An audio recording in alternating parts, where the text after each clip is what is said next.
Bergabung bersama dengan kita, inilah dia jajaran cast dan filmmaker dari film Baby Udon. Dari jajaran produser dari Sumargo Films, Olivia Alan Sumargo. Produser dari Little Pictures, Bapak Andi Suryanto.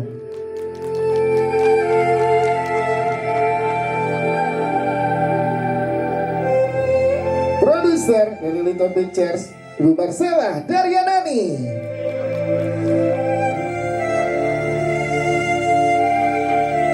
Kita undang, ini dia memiliki kisah yang luar biasa. Kita sambut Fanny Kondo.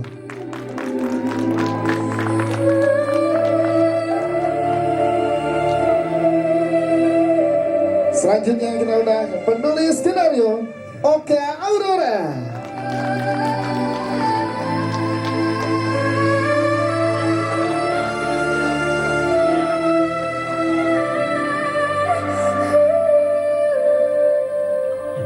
Dan ini dia sutradara dari film Baby Udon, Fajar Bustami.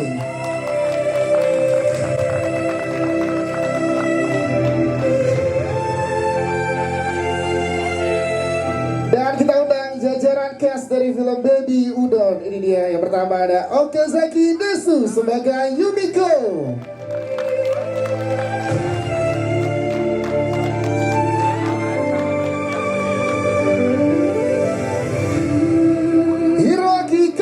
Sebagai Hiro.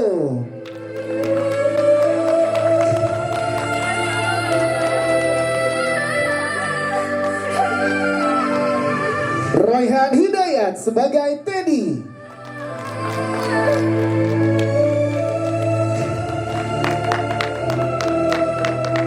Aya Renina sebagai Susi.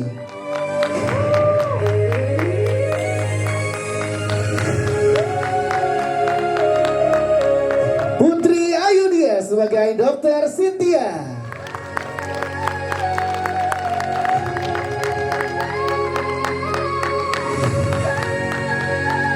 Foni Anggraini sebagai Ibu Retno.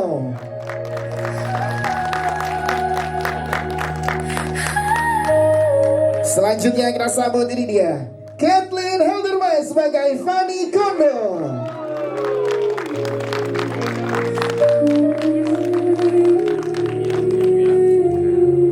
Dan melengkapi jajaran cast dari film Baby Udon, memerankan sebagai Hajime Kondo dan juga selaku produser dari Sumargo Films, ini dia Denny Sumargo.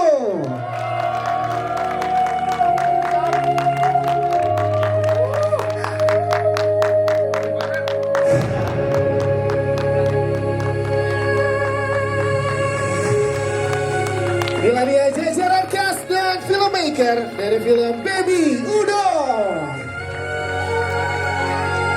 Boleh kita lebih merapat lagi ke official poster kita, karena untuk pertama kali juga kita akan berikan ke teman-teman media dan tamu undangan yang ada di sini. Kita akan membuka official poster dari film Baby Udon. Di sebelah kanan ada Bang Denny Sumargo bersama dengan teman-teman cast lainnya. Boleh lebih merapat, Kathleen, Kak Putri, Mas Fajar boleh lebih merapat.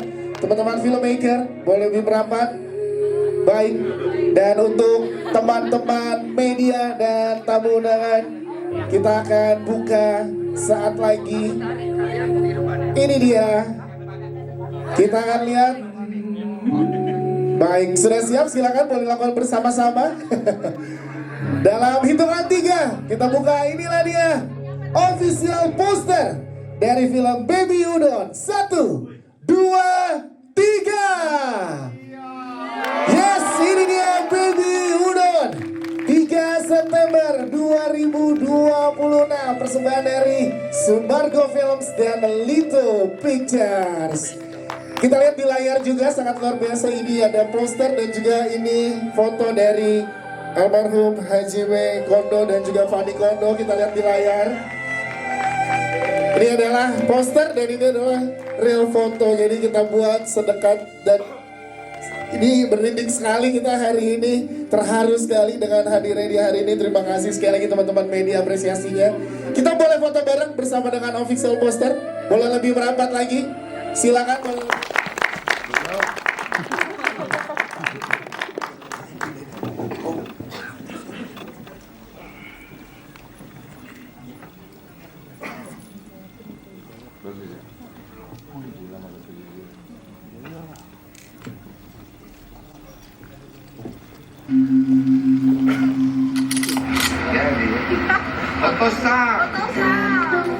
Hai Hani, Bapak Udon.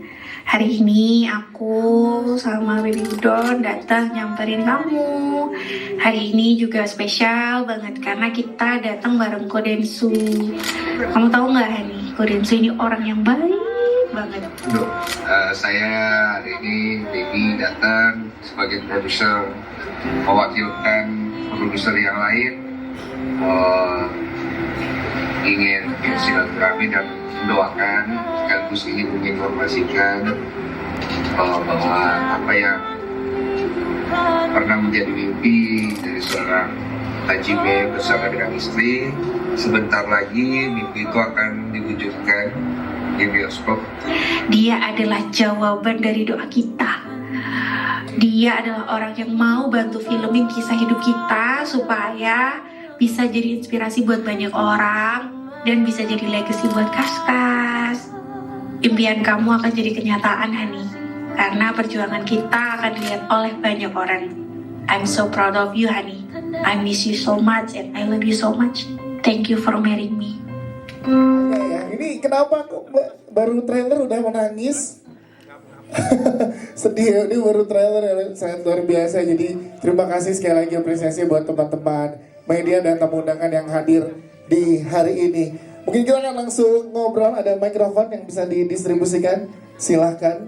Mungkin pertama kita ke Pak Andi Suryanto dari Lito Pictures. Kita pengen tanya Pak Andi, akhirnya hari ini kita ketemu lagi dengan teman-teman media Pak Andi melalui film Baby Udon. Dan kali ini seperti apa Pak Andi dan kolaborasi bersama dengan Sumargo Films kali ini untuk Baby Udon. Silakan Pak Andi. Ya, terima kasih Pak Dias. Selamat siang Bapak-Bapak, Ibu-Ibu, teman-teman media yang saya kasihi. Terima kasih telah menyempatkan waktunya untuk datang pada hari ini. Ya, ini film Baby Udon, kami amat bangga dan terima kasih sekali karena bisa mendapat kesempatan kami di Lito untuk membuat cerita dari Baby Udon ini. Ya tentunya pertama saya ingin ucapkan terima kasih kepada Bu Fani ya karena ibu lagi bilang ke Bu Fani nanti ke Pak Fajar juga pasti Ya soalnya kesini tadi. karena Bu Fani ya bersedia untuk mengisahkan ya untuk memberikan kesempatan kepada Sumargo Film dan kita Lito Picture ya untuk kisahnya yang luar biasa ya, dedikasinya gimana Bu Fani ingin membangun keluarga menjaga suami ya, dan semoga film ini bisa menginspirasi ya, memberikan semangat kepada semua orang yang ingin membina keluarga ya yang harmonis. Dan tentunya terima kasih juga kepada Pak Fajar ya yang bersedia untuk bersama dengan kita semua untuk membuat cerita Baby Udon ini ya menjadi begitu indah. Dan yang pasti terima kasih yang amat besar sekali saya ingin mengucapkan kepada Kodensu ya dan Ciolif yang di hari belum bisa datang karena tentunya kita dari dulu udah senang sekali dengan Kodensu ya, tentunya kita ingin berkolaborasi dan ini hari Kodensu bersedia untuk bekerja sama dengan kami di Lito Picture untuk membuat cerita ini. Ya tentunya dan terima kasih juga kepada semua cast di sini ya yang telah memberikan waktu dan usahanya semua untuk membuat film ini menjadi begitu indah. Untuk cerita Bu Fani sendiri saya rasa udah amat menginspirasi ya, udah begitu banyak orang yang selalu melihat ya kan, dan mereka semua karena terharu ya melihat bagaimana perjuangan Bu Fani dari awal berkenalan dengan almarhum Pak Haji Mekondo ya sampai usahanya juga untuk mendapatkan baby Kaskas ya. Jadi menurut saya ini suatu kesempatan yang luar biasa buat kita di Lito karena cerita ini begitu indah ya, begitu mengharukan dan menginspirasi. Saya harap bantuan rekan-rekan media semua bisa membuat film ini menjadi begitu dikenal dan bisa dinikmati oleh banyak orang. Pak Andi, terima kasih. Boleh tepuk tangan untuk Bapak Andi Suryanto.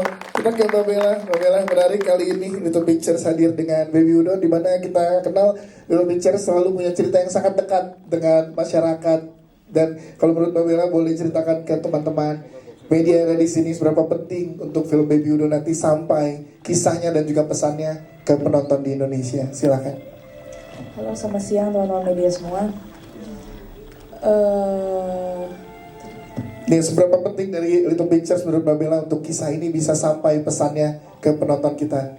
Tentunya penting banget ya, karena seperti yang tadi Fani juga bilang dan semua rekan-rekan media pasti juga udah tahu kalau cerita Mbak Fani ini sangat viral di sosial media dan banyak pesan-pesan yang bisa kita ambil juga dari kisahnya Mbak Fani.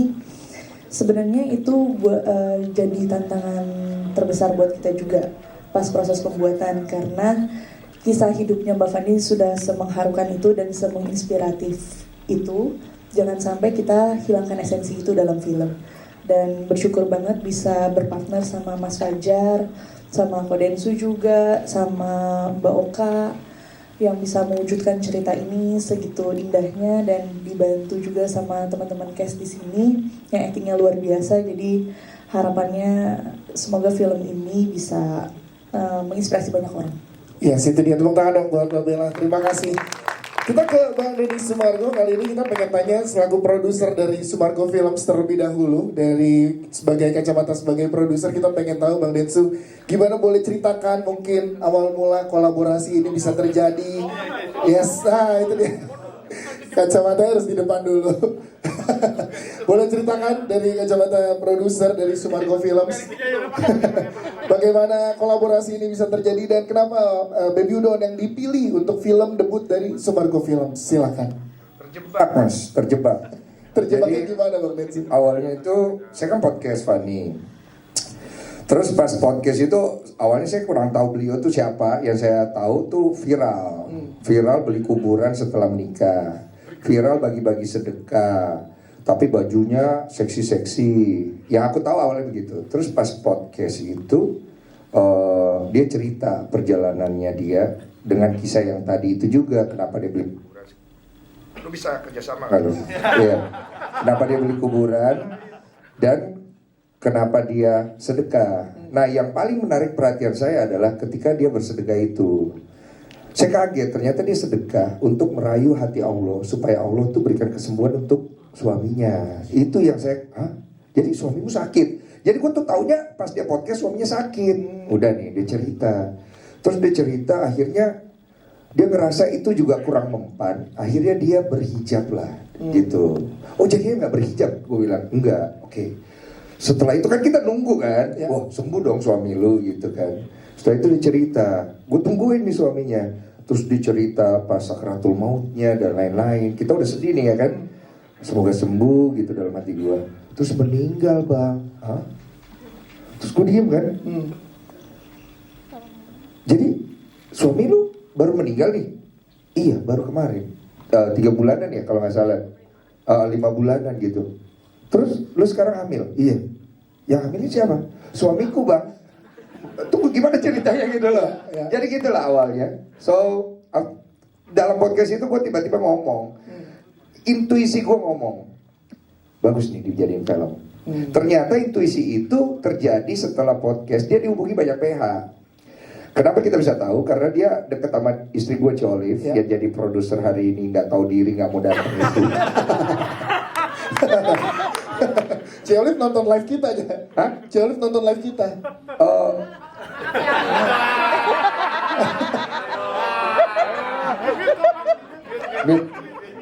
Mit, nggak dengar kan? Maaf ya. Silakan dilanjut. Oke. Boleh ditukar dulu kali ya. Nggak usah, ini gue yang bego, gue yang pegang bawahnya. Silakan. Jadi habis itu, Ciolif sering nanya ke gue, yang si Fani nanya PH mana ya? PH ini menurut gue bagus kalau bikin film, gitu.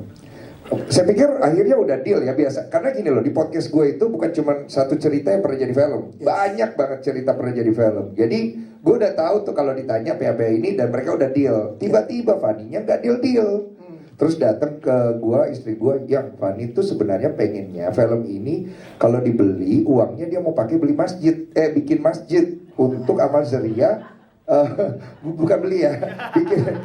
Santai kamu. Kan kita beda server. Jadi buat masjid untuk amal Zaria dari suaminya. Oh iya, gue baru ingat ya, suaminya kan udah muslim malah. So gue bilang, terus problemnya apa? Problemnya di duit atau di mana? Bukan, yang problemnya dia ngerasa kok dia belum ketemu orang yang tepat untuk bikin ini film. Oke, terus dia maunya siapa yang menurut dia tepat? Kamu. Gila kali ya, gue kagak pernah bikin film. Tapi menurut dia kamu. Terus istri gue nanya, kira-kira kamu bisa nggak bikin film ini? Gue diem tuh mikir, membayangkan dulu kan. Terus lewat tuh gambar-gambar jorok, wah jangan. Salah dong, salah. Kan membayangkan, dia kan membayangkan kan. Membayangkan, kan. Udah lah, masuklah gambar-gambar. Anak-anak main dibecekan gitu, jorok kayak Iya, gitu. jorok, kotor gitu. Kotor, iya. Akhirnya masuklah gambar-gambar drama. Iya. Dan gue melihat slide per slide-nya bro. Sebelum film ini jadi, gue udah lihat slide itu. Lewat di depan muka gue, terus gue bilang, bisa? Oh bisa? Iya bisa. Kamu mau nggak bikin? Enggak. Kenapa? Capek ya? Lewat lagi slide berikutnya. Bakal capek, ya kan? Fajar tiba-tiba tidur, terima kasih, ya kan? Terus banyak hal gitu. Enggak, gue bilang. Terus kata istri gue, ya udah kalau gitu yang nanti aku kabarin. Ternyata gue pikir dia nggak ini. Apa maksudnya dia menginformasikan doang ke Fanny. Ternyata dibeli IP-nya. Wow. Terus balik, yang aku udah beli IP-nya. Terus kenapa? Gitu loh. Ya kamu bikin ya filmnya. Kan tadi gue udah bilang, gue gak mau gitu loh. Iya yang bagus yang ayo bikin. Nah istri gue tuh ya beratnya di situ, punya istri Olive kan. Dia sembari ngomong panci belakang bro. Ayo lah ya kan, ayo gitu kan. Oh iya udah lah. So Paksaan gue cari cara. Ini agak panjang gak apa-apa ya? Gak apa-apa dong. Sekitar 2 hari kita ngobrol Ya, nih. jangan kalau 2 hari. Ini biar lengkap juga. Jadi setelah itu gue persulit. Harus ada sutradara yang cocok gitu kan. Gue berharap dia pergi lagi dan maksudnya nggak balik-balik bawa masalah gitu kan. Udah ada ya Fajar Mustomi namanya gitu loh. Lah kenapa si Fajar tiba-tiba? Jadi Mas Fajar itu katanya nonton terus podcastnya tanpa kita suruh. Pas aku nanya-nanya ke Mas Fajar kalau bikin film gimana, katanya dia nonton. Terus dia katanya pas nonton tuh sampai gitu-gitu. Menurut Olive. Nanti Mas Fajar klarifikasi. Boleh. Terus akhirnya gue persulit lagi. Coba lu panggil itu DOP yang namanya Yudidanto. Itu orang susah banget untuk lu dapet. Gue bilang, dia dapet gampang banget bro. Lewat Mas Fajar dia dapetnya. Oke nih, gimana ya persulitnya? Kalau film PH baru nggak bisa masuk bioskop. Betul, nggak bisa dia. Harus ada gandengan collab. Dicari tuh, wah dimuter-muter. Nggak ketemu, sulit ya. Nggak ketemu. Tiap hari pulang mukanya bete. Ya tadi aku udah meetingnya sama ini ya. Oh iya terus gimana? Iya tapi iya bagus tuh gitu. Kok bagus? Enggak bagus maksudnya. Terakhir bro, dia datang. Ya aku ketemu orang Lito Picture katanya. Jadi apa? Gue bilang. Jadi kita kerja sama dia. Innalillahi. Jadi nih barang gue bilang ya kan. Akhirnya gue ketemu lama Mbak Bella awalnya, kemudian Ko Andi di sebelah sana. So gue ngerasa energinya Bella sama Ko Andi, I approve. Yes. Because I can feel they want to make something from the heart gitu. So udahlah akhirnya, yaudah deh Mas Fajar, kita mulai gitu. Nanti gue gimana caranya cancel ya. Gitu. Jujur bang, kenapa gue ngomong begitu? Gue takut nanti gue bikin Fanny Kondonya kecewa. Gue takut nanti gue bikin Hajime Kondonya kecewa. Dan gue takut cerita yang bagus yang ada di podcast gue, yang udah kita dengar, yang udah kita nonton, yang kita udah punya imajinasi itu, ketika kita nonton, kalian kecewa. Gue gak mau ngecewain orang. Ya. Jadi makanya gue bercari, kalau bisa, jangan dibikin lewat gue, orang lain aja gitu. Ya. Udahlah, waktu berlalu, harus ditulis dulu. Oh, siapa yang nulis mas? Oh udah ada, namanya Oka Antara. Hah? Beda. Oka Antara, pemain film itu. Oka Aurora. Oh Oka Aurora. Iya. Yang mana mas? Yang nulis itu, yang putus-putus itu Den. Putus, banyak film putus bang. Layangan putus. Oh layangan putus, bener ya mbak ya? Oh iya, layangan putus. Oh, bagus tuh film, yang selingkuh-selingkuh kan? Iya. Tapi ini film gak selingkuh bos. Tenang aja udahlah, Mbak Oka mulai menulis Ya. dengan tulisannya bersama timnya. Cari cara lain gimana ya biar cancel. Akhirnya dapat bro. Pemain utamanya kagak ada. Oke. Berapa bulan mas? 3 ya? 3 bulan nyari pemeran utama. Demi Tuhan gue udah latih gue. Hampir setahun. Hampir setahun mencari pemeran utama. Oke. Gue suka sih nenek-nenek ini Den. Oh iya mas mantep, udah latih gue enggak sih gue ya. Gue hubungin ya, iya. Dihubungin lah, Cici. Gimana mas dapet? Gila gue dicuekin Den. Alhamdulillah mas, gue bilang. Alhamdulillah gue bilang. Syukurilah, mungkin bukan itu. Karena begini prinsipnya gue. Setiap cerita akan menemukan pemainnya. Yes, setuju. Jangan dipaksa, karena dia akan mencari sendiri. Mencari nggak hampir setahun lah, bulanan lah. Akhirnya gue bilang gini, mas udahlah mas, lu casting aja. Jangan berpikir nama besar akan membuat film ini jalan, bukan. Film ini jalan karena ceritanya yang besar. Pemainnya nanti akan ketemu sendiri, lu open casting aja. Udahlah, kok casting, gak ada yang kena. Diam aja, akhirnya si ini nih udah. Oke, kita pakai dia. Datanglah seorang manajer yang ngeliat poster pertamanya film Baby Udon di JAV. Ya. Dia bilang, aku lihat ini. Nah si Kathleen itu pernah ditawarin sama Kodensu dulu banget untuk film ini. Nanti dicerita, iya kan? Yes. Jadi sebelum cerita ini jadi film semua dan sebelum Ci Olim bikin gue pusing, gue tuh kan anaknya perfeksionis banget ya. Iya. Gue udah mikir kan slide-nya udah ada kan. Yes. Gue udah mikir tapi pemainnya siapa ya? Tapi buat internal gue sendiri gitu. Gue gue lihat dia, gue nggak tahu beliau siapa. Yang gue tahu ada gosip, udah lah. Gak usah sampai ke situ. Beda ntar di podcast aja kalau itu ya. Nanti tanya sendiri bukan urusan saya. Iya. Saya gue lihat beberapa filmnya. Film-film yang dia mainkan itu kan pop semua ya, anak Ya. muda ya. Ini kan film agak jadi ibu dan so on kan. Tapi hati gue bilang, ini orangnya. Jadi nggak sengaja sebelum semuanya ini terjadi, lo bisa nurut ya. Jadi sebelum akhirnya cerita, bikin skrip dan segala macam itu terjadi, gue ketemu dia di acara Burger Bangor. Nggak apa-apa, promo dikit ya bang. Ya saya Burger Bangor. Habis festival kemarin. Jadi lu bisa cross check semua timeline ini kepada Tuhan Yang Maha Esa. Yes. Karena saya sejujur itu. Iya. Iya kan? Ada kok timelinenya itu. Saya lihat dia mau nyanyi sama Firkun ya. Tuh kan. Saya lihat, ini perempuan penyanyi bukan pemain film ya, gitu. Kathleen gitu, hai kok gitu. Oh, iya. Jadi gini, gue cerita lah tadi. Iya. Kira-kira lu tertarik gak? Kabarin aja. Oh basa-basi guys, iya kan? Basa-basi guys, bener kan? Kabarin aja kan? Ya kan dia kan aku nunggu kabar koko. Ya udah, nggak usah jadi Fanny Kondo lah. Kathleen aja sini. Udah nih, berlalu waktu. Betul. Masuk kita ke timeline yang tadi. Lagi casting nih. Manajernya ngomong, Kathleen tuh pernah ditawarin sama Bang Densu dulu. Makanya begitu aku lihat poster ini, aku bilang Kathleen. Kata Kathleen, kok aku nggak diajak lah itu ya begitu. Oke. Datanglah dia casting. Orang terakhir, gue yang casting langsung. Gue lihat, gue kasih dia cuma 2 scene. Scene pertama buat gue actingnya kurang bagus. Jadi kita gak usah bahas. Gak bagus. Cadang. Lu jangan pada serius gitu. Acting yang kedua, 1 scene doang. Gue tidak ada dialog. There's no dialog at all. Dia masuk dalam rumah sakit itu. Dia jalan. Dia sudah kehilangan semuanya. Dia ngelihat lonceng.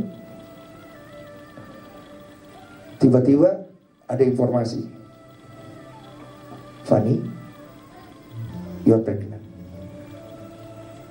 Ekspresinya di situ akhir mukanya di situ, jiwanya di situ, gue langsung tahu dalam hati gue, she's the one. Tapi saat itu gue gak putuskan, karena menurut gue yang pantas memutuskan itu selain produser adalah Fanny Kondo aslinya. Nanti dia akan klarifikasi. Ini semua timelinenya, story-nya benar. Jadi kita serahkan ke dia. Nanti dia akan jawab lah kenapa dia pilih Kathleen.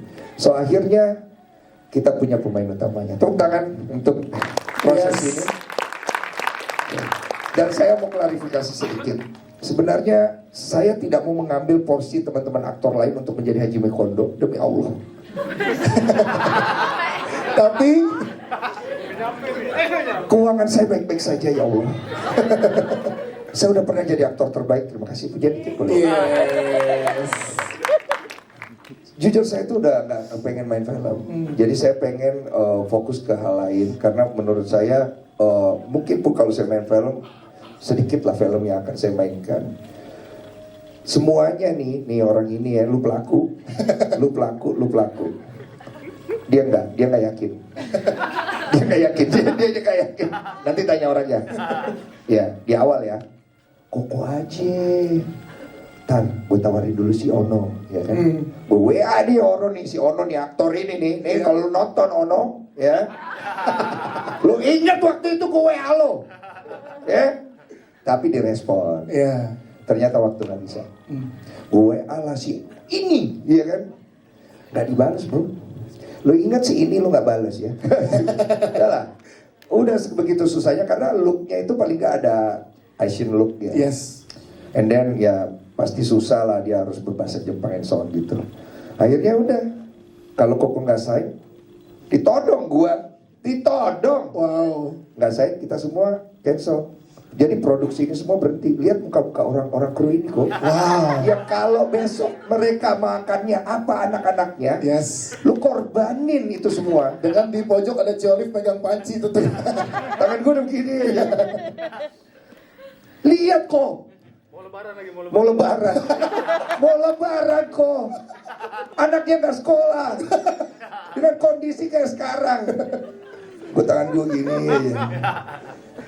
Bismillah. Gue tanda tangan. Gue baru ingat, gue Kristen ya.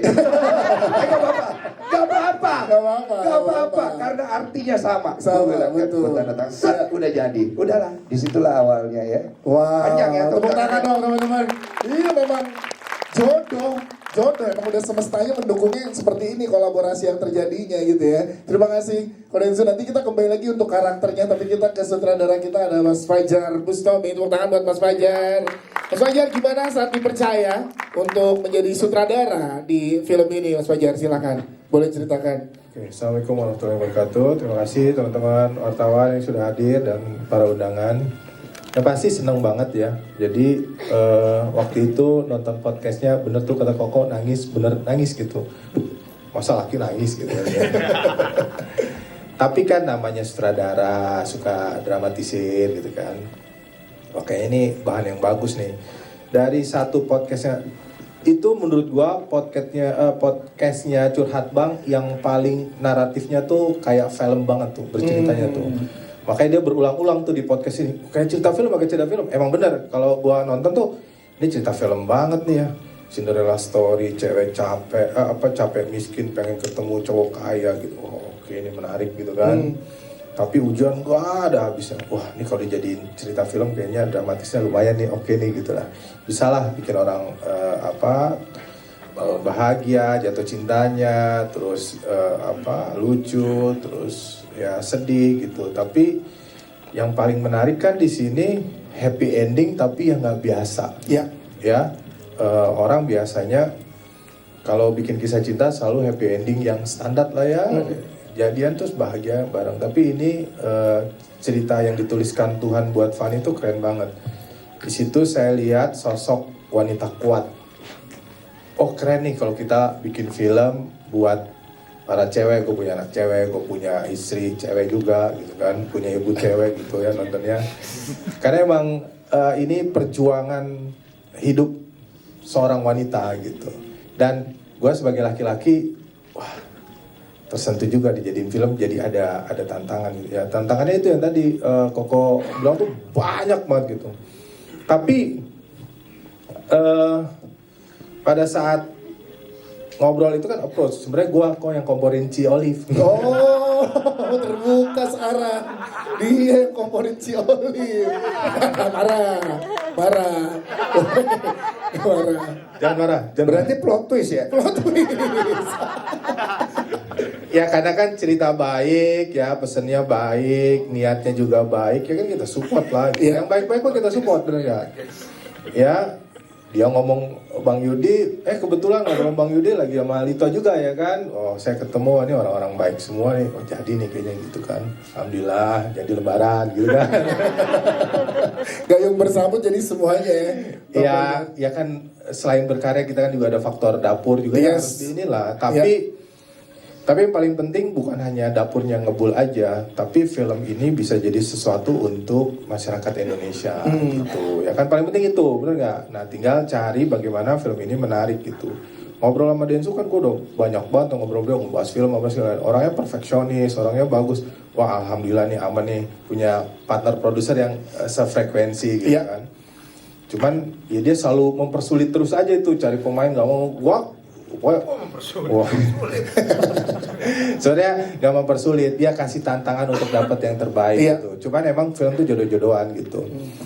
Sampai ya itu semua pada ya udah Densu aja. Ya karena ya film kalau mau bagus harus ada totalitas gitu. Karena dia produsernya dan dia juga aktor bagus gitu kan. Dia pasti akan total kan.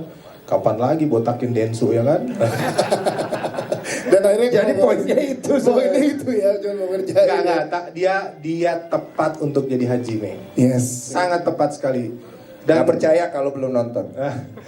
Jadi ada bukti kita gak percaya. Jadi ada Ko Andi, ada Bella gitu. Ini hari terakhir gitu. Adegan yang paling berat banget buat saya gitu. Orang menontonnya santai gitu, tapi buat gue berat banget gitu karena kita memvisualkan orang sakratul maut gitu kan. Dan saya sudah melewati beberapa periode mendampingi orang sakratul maut gitu, dan saya selalu ngeliat itu tuh selalu hati saya tuh melo gitu, nyes gitu ya, sampai nggak berani duduk di monitor sutradara. Gue cari monitor kecil karena wah ada produser ini, nih pasti momen ini gue cengeng nih gitu kan. Gue bisa sedikit gitu, dia ngap-ngapan berdua. Jadi ada satu gitu kan, cut gitu ya sambil ngusap air mata gitu ya, air mata slow-mo gitu kan sutradara. Terus oke, cut gitu ya. Terus tiba-tiba operator kameranya anak buahnya Bang Yudi, cut Bang, masih nangis sedikit. Ini dance, wah kita semua adegan itu satu adegan yang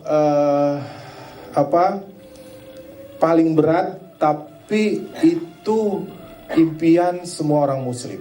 Bisa meninggal, bisa mengucap 2 kali masyahadat, itu luar biasa gitu. Ya perpisahan, tapi gak mudah orang bisa sampai di titik itu. Dan si ngehe ini ya gitu ya, yang sombong ini ya kan, dia bisa meyakinkan gue dan bisa bikin gue nangis. Itu sih parahnya dia nih, parawan sih bro. Bapak gue muslim, santai bro. Kuat gue 2 kali masyahadat. Baik, tepuk tangan buat sutradara kita Mas Fajar. Terima kasih Mas Fajar. Ini sangat luar biasa, dan tadi kita udah diceritakan juga gimana Bang Densu menemukan kisah ini. Silakan. Jadi teman-teman waktu itu saya dikontak sama Mas Fajar, terus diajak nulis, bikin film ini bareng gitu. Saya waktu itu baru 1 kali kerja sama Mas Fajar. Tapi karena waktu itu proses yang sangat menyenangkan gitu, dan pada saat melihat hasilnya tuh saya happy banget gitu. So, saya pikir oke, saya akan percayakan yang ini kepada Mas Fajar lagi deh gitu. Nah pas nonton nih jujur Mbak Fani, aku tuh malah nggak pernah terpapar sama cerita-ceritanya Fani Kondo waktu itu. Jadi pas pertama nonton aku oke, ini Cinderella story dan sebagainya. Terus aku berusaha mencari, aku dan tim menulis aku nih, Cindy Christina duduk di sini. Ada Cindy, boleh tepuk tangan buat Cindy juga. Thank you Cindy. Itu berusaha mencari underline dari cerita ini cerita yang bagus, yang menyentuh. Tapi apa sih pesan besar yang bisa disampaikan? Seperti yang sudah tadi Mas Fajar sampaikan, ini Cinderella story, betul. Jadi ada seorang remaja perempuan, remaja ya, masih bisa dibilang remaja kan? Oke, sip. Nah, jadi remaja perempuan yang mencari laki-laki, her prince charming gitu, yang ganteng, yang kaya, ya pokoknya nggak mau susah hidupnya. Tapi ternyata takdir menentukan yang berbeda. Dikasih langsung, cinta banget nih tapi sama suaminya ini, tapi dikasih suami yang langsung ditegakkan diagnosisnya adalah kena kanker gitu. Itu belum selesai perjuangannya. Gongnya adalah ketika Fanny ini sebetulnya ini udah boleh diceritain kan kok, karena kan di podcast ada kan ya, bahwa sebenarnya Fanny-nya nggak siap untuk punya anak karena ya terus gue sama siapa ngerawat anak ini gitu. Namun itu adalah amanah terbesarnya almarhum Haji Mekondo yang lalu berani diemban oleh Fanny. Harapannya tentu mungkin waktu itu mudah-mudahan nggak jadi, ini anaknya nggak jadi, tapi ada satu titik yang dramatis banget.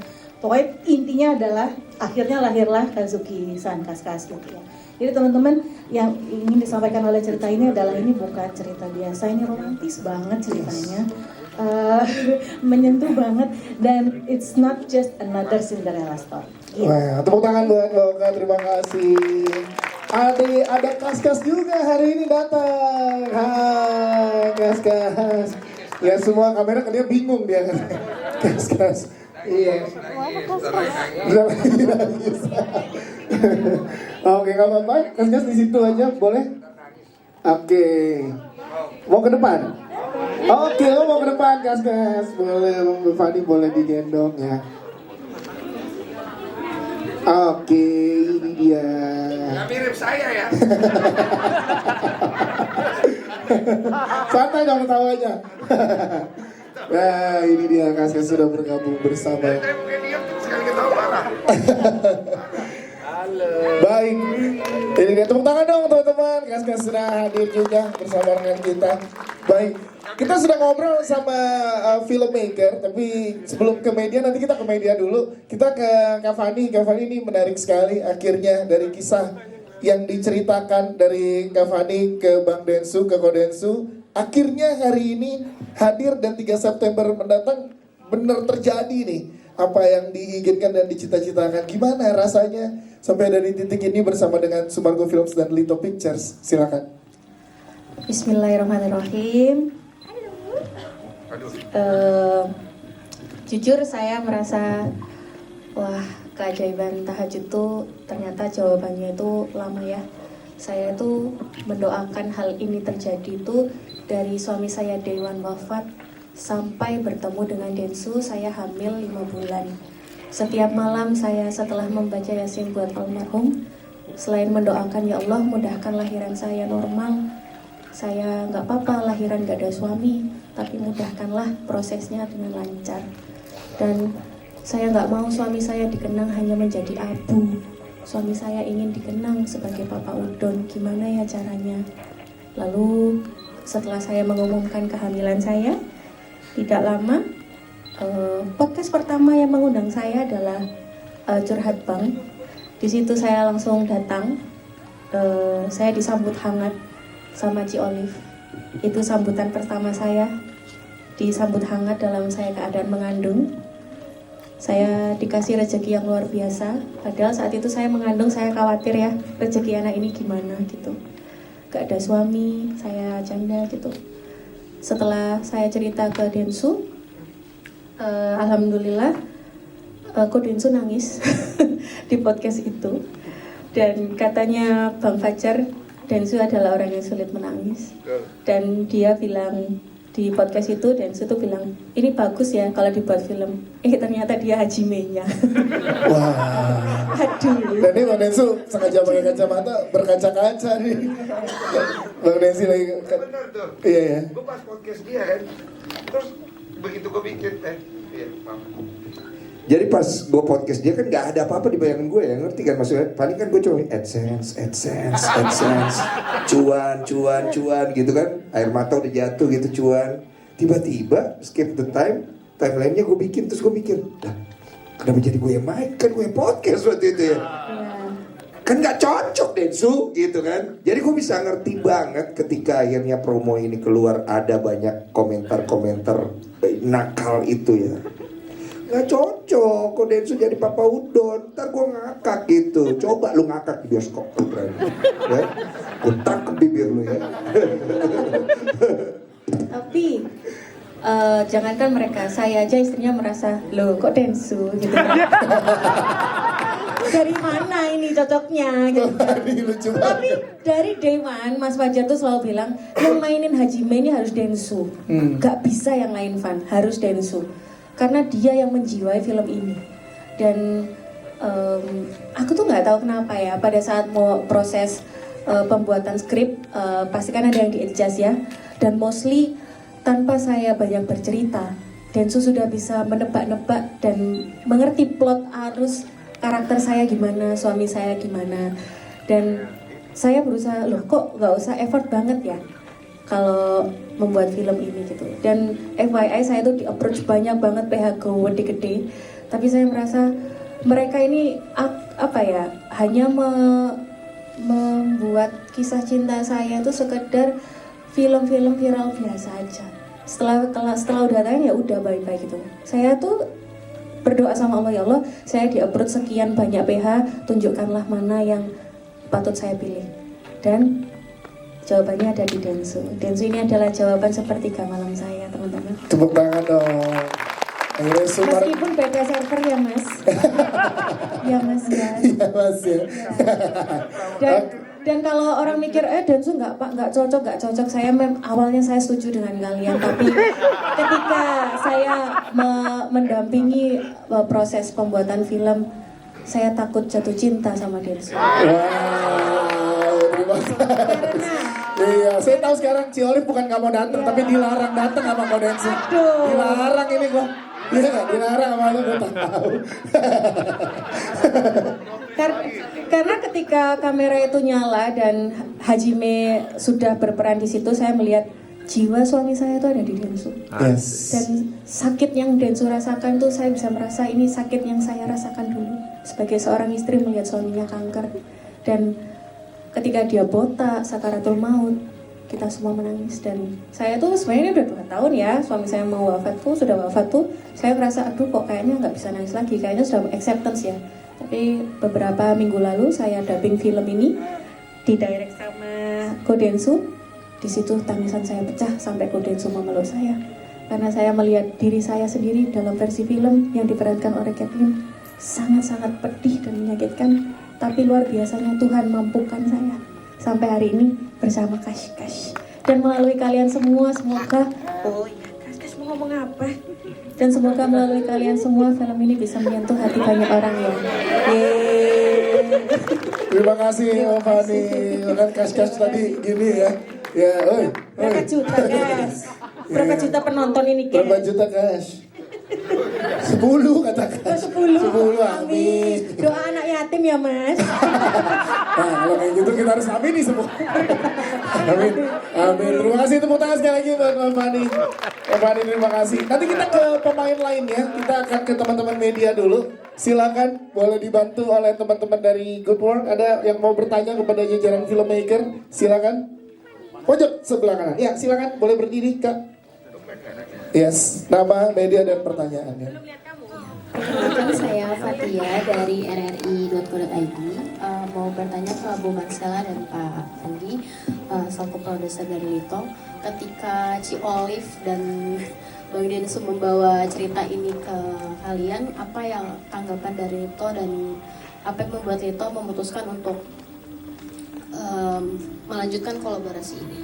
Terima kasih. Siap, terima kasih. Silakan boleh dijawab. Mbak Bella dulu, silakan Mbak Bella. Halo Mbak, makasih pertanyaannya. Saya mewakili Lito bantu jawab pertanyaannya. Jadi sebenarnya dari tim Lito Picture, saya, Pak Andi, kita tuh udah beberapa kali lihat ceritanya Mbak Fani ini di FYP sosial media kita. Terus dari awal tuh sebenarnya kita juga udah kayak cerita ini bagus ya, cerita ini menginspirasi banget dan kayaknya buat difilmin pasti juga bagus banget gitu. Terus sampai akhirnya aku mau reach out Mbak Fani tapi bingung lewat mana, jadi lewat karena aku juga nonton podcastnya Ko Densu, kontaklah ke Ko Densu ya kan, maksudnya kok mau salam kenal gitu, kita belum kenal ya kalau waktu itu ya. Terus masa lalu ya. Masa lalu Ko Densu terlalu banyak sampai lupa dia. Silakan Mbak Bella. Ya, terus habis itu sebenarnya lebih pengen minta tolong dari pihak Sumargo untuk jembatanin aja ke Mbak Fani, tapi ternyata memang ngobrol-ngobrol, bahas-bahas, jadinya kita kebetulan kenal sutradara yang sama, Mas Fajar. Jadi dijembatin juga sama Mas Fajar. Jadi akhirnya jadilah film Baby Don ini. Yes, jadi emang udah berjodoh ya Mbak Bella. Jodoh ya? gak kemana. Jodoh gak kemana, terima kasih. Pak Adi mau menambahkan mungkin silakan. Ya seperti yang tadi Bu Bella bilang, ya mungkin pada akhirnya buat kita ini merupakan berkah untuk Lito Picture, ya karena seperti yang kita udah tahu ya, tadi Bu Fani juga udah cerita bahwa ceritanya sendiri emang amat menyentuh, ya amat menginspirasi. Jadi ya suatu kesempatan yang luar biasa ya, kita dikasih kesempatan untuk bareng sama Bu Fani dengan Kodensu Cioli. Justru kita yang terima kasih dan senang sekali dan bangga juga ya dengan tim ini semua. Ya mudah-mudahan film yang kita cintai ini kita buat bersama dengan hati bisa diterima di masyarakat. Siap, terima kasih. Tepuk tangan untuk jawaban dari Mbak Bella dan Pak Adi. Oh ya, Mbaknya sudah bertanya dapat hadiah dari Baby Udon. Silakan. Ini dia hadiahnya. Ya, silakan boleh diterima, Mbak. Iya. Aku udah ngincar itu. Siapa brand ambassadornya itu? Oke, ada lagi yang mau bertanya? Hadiahnya cuma satu, teman-teman. Hadiahnya cuma satu. Iya, satu pertanyaan lagi. Ada di sebelah mana? Boleh dibantu oleh teman-teman dari Good Work. Silakan. Sebelah mana? Iya, silakan boleh berdiri, Mas. Nama dari mana dan pertanyaannya? Selamat siang, nama saya Juan dari Idea Times. Saya mau bertanya untuk Mas Fajar, selaku sutradara, gimana sih cara Mas Fajar untuk menyatukan Caitlyn dan Densu untuk mendapatkan chemistry yang pas ketika syuting, tapi tetap mempertahankan keaslian cerita. Terus mungkin Kodensu bisa nambahin sedikit mungkin ya, cara nge-build chemistry sama Caitlyn itu gimana? Iya, Caitlyn juga kita tanya dong, nggak boleh ke Kodensu doang. Boleh nanti Kodensu dan Caitlyn juga boleh nambahkan. Oke, siap, terima kasih. Oh, ada hadiah lagi, selamat dapat hadiah. Selamat. Wah, ada ternyata kirain satu doang. Siapa brand ambassadornya? Iya. Mas Fajar dulu, silakan. Mas Fajar, silakan. Boleh dijawab, boleh pinjam mikrofon. Ada di sebelah mana? Ya, di kanan. Mas Fajar, punten. Oke, ada. Oke, makasih Mas pertanyaannya. Densu itu orang yang perfeksionis, orang yang pengen total dalam segala hal dan sombong. Jadi kita manfaatkan kesombongannya. Jadi kita manfaatkan kalau lu mau film lu bagus dan lu sombong, lu memang bukan sombong, memang totalitas. Dalam karya kan gitu, harus lebih baik, kalau tidak lebih baik tidak gitu kan. Jadi ya kita cukup kenalin nama Caitlyn, kita ngobrol. Terus Caitlyn-nya juga diajak ngobrol sama Fanny, dikasih gagasan-gagasan. Dia mah udah otomatis sendiri, orang pinter ya Densu ya, dia jadi kadang-kadang dia juga kasih input sendiri ke kita. Enak kerja gue di sini. Mudah. Jadi karena dia udah kita temuin, udah kita kenalin, kita kasih gagasan idenya mau semana, pemain yang baik itu akan menjadi partner sutradaranya dan dia tidak akan mau dirinya dijadikan sebuah robot saja. Pasti dia akan riset bagaimana dia pendekatannya. Jadi banyak video-video Fanny yang dia direct sendiri ke Fanny, minta video gitu yang kalau ada ini sih, dia punya video Sakratul Maut ya loh. Dan gue baru tahu pas lagi hari syuting, dia pantesan tiap hari kok ngatin video, saya kira nonton bokep gitu. Nonton itu. Astagfirullahaladzim, Mas Fajar. Banyak yang live ini. Banyak yang live. Dia kadang-kadang suka gini gitu kan. Kalau itu gimana nyapuin ya? Ada anak kecil. Cabut. Jangan. Boleh kembali lagi. Ya, dia selalu saya selalu cerita sama dia ya, karena kan gini ya. Saudara mah ngajak ngobrol gitu kan, ngomong sepatah dua patah udah tahu karakter aslinya dia seperti apa. Apalagi gua sama Densu kan udah banyak ya. Yang beberapa kali gua interview dia, emang ini orang susah banget nangis gitu ya. Tapi dia punya kelebihannya, dia kan perfeksionis ya. Dia pengen punya kesombongannya itu, dia harus jaga tuh, jangan cuma sombong doang. Itu yang kita terapkan untuk Densu. Gua terapin untuk Densu untuk dia bisa totalitas. Yes. Sebenarnya gue udah nantang dia, uji dia gitu. Sempat sama produser, ini nanti ada adegan botak, panggil tukang makeup, bang kalau lu nggak mau botak ini, wah karena dia sombong, ngapain botak-botak kan, ngapain pakai prostetik kan, nggak bagus, begitu. Dia sendiri totalitasnya langsung inisiatif dari sendiri. Enggak gitu. Pantes piala. Vita. Jadi Vita, gue bilang ini botaknya bisa pakai prostetik gak? Gak ada bang. Itu. Ada mana yang bener nih Itu jadi. ada aja di film-film Hollywood. Oh, di sini. Jadi kalau mau gue harus panggil orang Amerika gitu, susah bang, biayanya 2 miliar. Oh, ya budget lagi. Terus gue bilang, terus gue gimana botaknya? Ya kau harus botakin bang. Oh ternyata ada prostetik. Baru tahu loh aku nih. Tapi akhirnya botakin langsung. udah tanda tangan kan, Iya. udah tanda tangan, lu harus ikut kan gitu. Iya, totalitas makanya piala aktor terbaik kan. Iya.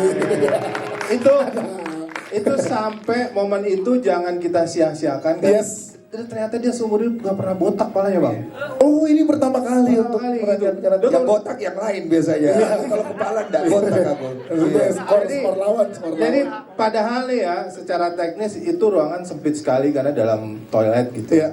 Saya paksain momen ini kan nggak bisa diulang ya. Botak lagi, nunggu rambut lagi 6 bulan lagi ya bang kan gitu. Jadi dia ada brand juga, brand rambut gitu. Iya. Bilang sama manajernya sama Colip, nggak bisa Colip, harus botak, kalau nggak jelek banget nih film gitu. Wah ya kan gitu kan. Pasang 2 kamera semua, wah gitulah gitu.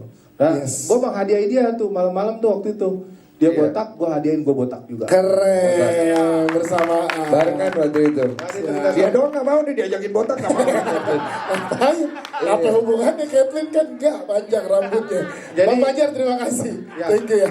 Oke, ke Bang Densu dan juga ke Kathleen. Gimana kalian nge-build chemistry-nya? Nah, Bang Densu dulu. Nge-build chemistry sama Kathleen. Silakan. Gue dulu kali. Iya. Sebelum aib gue dibongkar. Silakan. Jadi ini jujur Li, gue tuh waktu itu ada beberapa case. Dan gue kan nanya sama diri gue, kalau misalnya gue main sama dia, gue bisa nggak suka sama dia, gitu. Karena acuan gue itu, kalau lu pengen nyiptain pemain 2 dengan chemistry yang kuat, lu harus tanya sama dia, lu bisa nggak suka sama dia? Bisa nggak? Itu dulu bisa nggak? Nah, ada beberapa case yang kalau ditanya, bukan case-nya jelek ya, ini semua orang kan nggak ada artis yang jelek gitu, santai.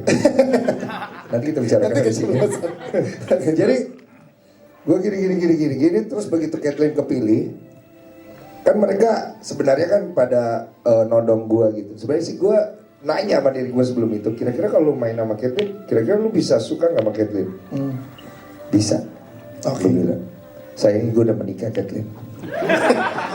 Gitu kan? Iya. Begitu mereka nodong gue, alhamdulillah. Di dalam film doang deh, kan kerja, gitu kan? Alhamdulillah.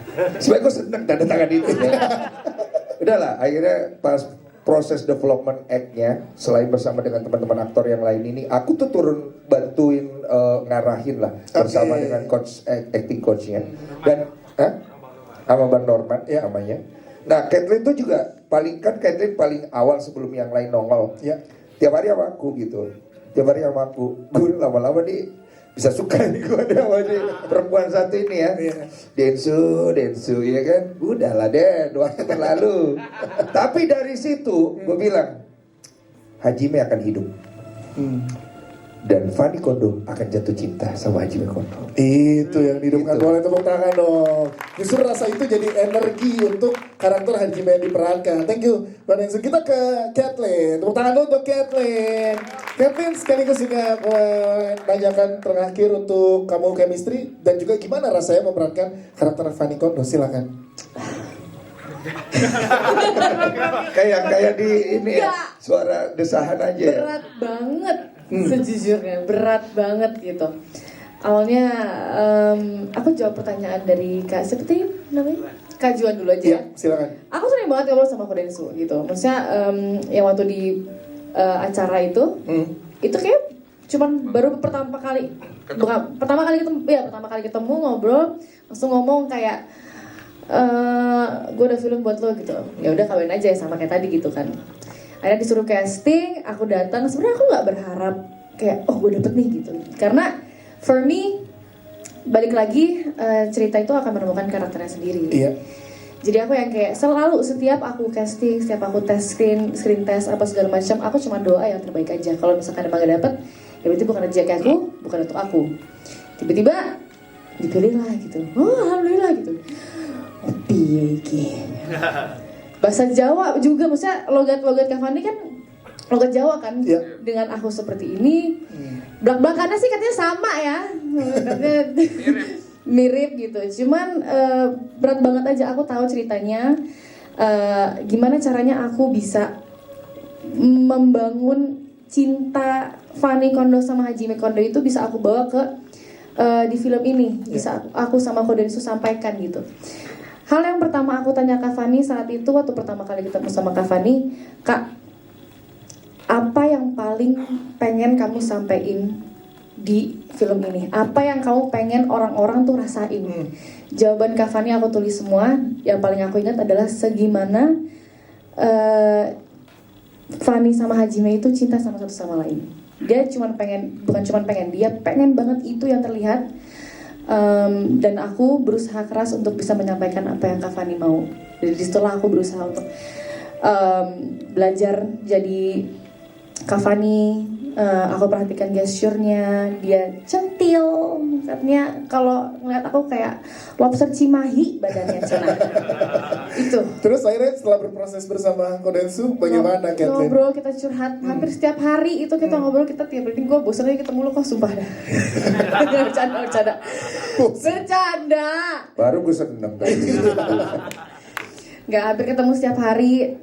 Reading, ngobrol di luar reading pun kita ngobrol, misalkan lagi break kita ngobrol curhat-curhat hidup aku, hidup Kodensu di rumahnya gitu. Gak kan? Gitu. Gak. Berat dong, jangan dong, ya. Tapi semuanya berhasil sih, karena Kodensu juga willing, sangat open, walaupun bercanda-bercanda dulu awalnya. Jadi pernah ada reading satu adegan. Adegan dapur gitu, lagi masak atau lagi apa gitu. Terus aku tuh improv aja, improv dengan diri aku aja. Terus Kodensu lagi acting, tiba-tiba tuh barusan ada apa gitu kan. Bro, lu mau gue kasih tau adegannya gak bro? Biar lu kebayang bro. Jadi gimana? Coba. Nih kan, ini kan lagi berdua. Iya. Terus dia gini. Jadi tiba-tiba set dia balik badannya gini, set. Ini badan gue nih. Set. Mukanya di sini, jadi gini ya. Mukanya di sini, muka gue di sini. Aku mau bikin anak sama kamu. Coba. Jadi gue gini. Hah?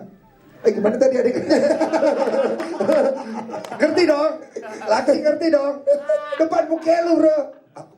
Aku mau bikin anak sama kamu. Coba gimana tadi? Emang ada di skrip ya? Ada. Oh ada ya. Lu buka di sini nih. Gue bilang lu nggak mau masuk aja sekalian ke dalam muka gue. Gitu. Tapi segitunya untuk nge-build chemistry, makanya tepuk tangan dong buat chemistry mereka berdua. Thank you. Kathleen, thank you sudah sharing juga. Kita ke teman-teman cast lainnya juga yang sangat luar biasa tergabung juga di jajaran cast film Baby Udon. Yang pertama ada Okazaki Desu. Hai. Kita bagian tahu juga Kamiu ini kan sebagai konten kreator yang sering juga berbagi konten tentang budaya Jepang. Kali ini diajak bermain film bersama dengan teman-teman yang ada di sini. Gimana rasanya dan boleh ceritakan sedikit karakter Yumiko seperti apa? Silakan. Dalam bahasa Portugal ya. Nah, Jepang dong. Tapi bisa disapa dengan bahasa Jepang dulu katanya. Silakan.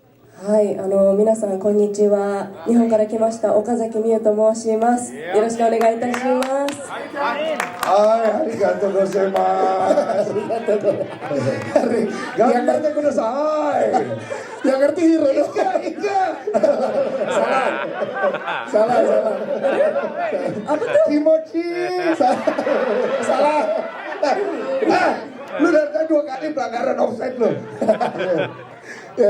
Oke, silakan. Gak apa-apa, itu memang bahasa Jepang yang paling terkenal. Ya, selamat siang semuanya. Nama saya Miyu Okazaki. Nah, Okazaki desu itu nama akun IG aku. Oh, Miyu. Silakan. Ya, Okazaki desu itu aku punya nama aku ya. Yes. Ya, nama saya Miyu Okazaki. Saya datang dari Jepang. Dan saya bermain sebagai Yumiko di film Baby Udon. Sebagai content creator di Indonesia, saya sebenarnya terbiasa depan kamera, tapi biasanya kameranya satu, sendiri, di kamar, diam. Tapi pas syuting ada banyak kamera, banyak kru, banyak teman-teman cast. Jadi kondisinya memang beda sekali ya. Ya, karena ini adalah pertama kali saya bermain di film. Jadi lumayan grogi dan berat. Tapi saya sangat senang dapat kesempatan ini. Jadi saya sangat ingin berterima kasih kepada produser, sutradara, dan tim casting, tim Baby Udon untuk kasih kesempatan ke saya, kepercayaan saya. Iya, seperti itu. Saya sangat. Dia capek pakai bahasa Indonesia. Itu sama roaming. Iya. Terima kasih. Sorry, Biu ya, Okazaki. kalau bahasa Indonesia ya lumayan butuh waktu ya. Iya. Ya, nah kalau Yumiko itu adalah mantan istri Hajime-san. Gak usah dijelasin semua, ayo. Nanti dia nonton. Nanti ya silakan nonton ya. Oke, udah. Gue bisa main dikit buat Yumiko. Arigatou gozaimasu. Karena proses casting itu kan lewat gue juga kan. Betul. Jadi waktu itu nyari buat istrinya Hajime ini memang susah lah, karena harus orang Jepang asli. Berapa banyak orang Jepang yang bisa acting di Indonesia, apalagi perempuan yang makin spesifik gitu. Akhirnya casting director Putri Utami ngasih ke gue banyak referensi. Tapi begitu gue lihat dia, mungkin karena gue tadi kan gue cerita, gue udah ngeliat slide itu. Betul. Gue langsung, ini orangnya. Tapi nggak bisa acting bang. Ini orangnya, gue bilang. Mas Fajar ngerasa jangan dipaksa Den. Ini orangnya. Iya. 3 kali tuh. Parah ya. Iya. Begitu, gue bilang datang, coba datang. Ya, datang, main. Set, kan gue bilang bukan ini orangnya. Bukan yakin tadi. Nanti kalau lo butuh footage ya, lo akan lihat gradasi aktingnya dia ya tiap hari. Lo akan bilang iya sih kayak bang, bukan ini sih bang. Parah banget nih. Bahasa Jepangnya mah bagus. Nanti kamu lempar, maaf ya, this is story aja ya. Lempar barang nanti marah gitu kan, lempar barang. Oke.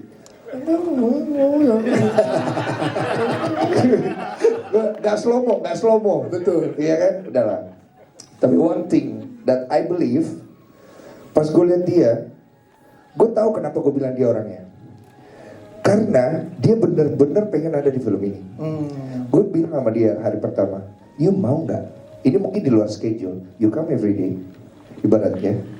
Terus lu latihan act. Mau? Oh, oke. Akhirnya gue bilang sama Mbak Norman, Bang, coba lu poles deh. Nanti sisanya sama gue. Dipolesnya sama Mbak Norman. Pas gue lihat hari ketiga, gue ngelihat orang yang berbeda. Gue langsung bilang, yes, this the one. Gue bilang, kalau Yumiko-nya nggak sekuat dia, film ini bisa gagal. Itu dia. Siap. Terima kasih. Arigatou gozaimasu. Terima kasih. Siap, terima kasih. Selanjutnya juga ada Hiroki Kato. Hiro. Di sini kita juga pengen Hiro menyapa teman-teman yang ada. Gimana rasanya untuk berperan di film ini? Silakan Hiro. Hai, minasan, konnichiwa. Arigatou gozaimasu. Ko Densu-san, arigatou gozaimasu. Hai, arigatou gozaimasu. Selamat siang, rekan-rekan media dan juga semua teman-teman. Nama saya Hiroki Kato, di sini berperan sebagai Hiro juga nama perannya. Peran Hiro ini adalah seorang sahabat dari Hajime-san, dan Hajime-san benar-benar percaya kalau setiap saat dia susah, dia selalu curhat dan minta bantuan ke orang ini namanya Hiro. Dan Kebetulan kamu kenal ya? iya, iya.